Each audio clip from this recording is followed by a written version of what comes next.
কি দেখে গাড়ি কিনবেন?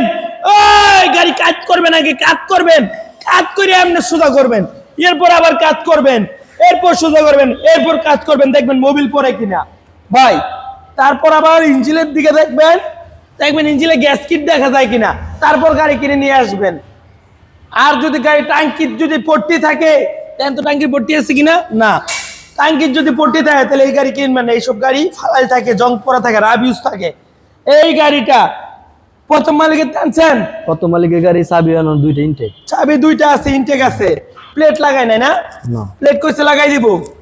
হ্যাঁ না, প্লেট উড়াই নাই। ওঠানো নেই, এটাই তো প্লেট লাগাই দিবি তো, ওঠানো দিবি তো বিএনটি দিকে। আচ্ছা, এনি টাইম নামটা পসিবল। এই গাড়িটা ঢাকা মেট্রো হ 64 14 53, এই গাড়িটা শহীদুল ভাই নিয়ে আসছে আমাদের দোকানের জন্য। এই গাড়িটা পরবর্তীতে আপনারা কত টাকায় নিতে পারবেন বিস্তারিত জানবেন।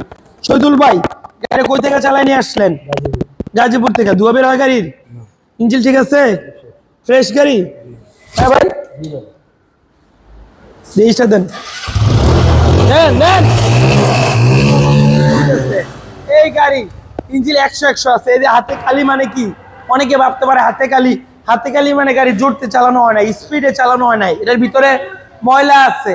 মানে কি এটা একদম স্লোলি চালাচ্ছে, যার কারণে সাইলেন্সারে ময়লা। যারা এই বিষয়ে অভিজ্ঞতা তারা কমেন্ট করে জানাবেন। গাড়িটা ফ্রেশ আছে, এক কথায় এরকম ফ্রেশ গাড়ি আপনারা নিতে পারেন।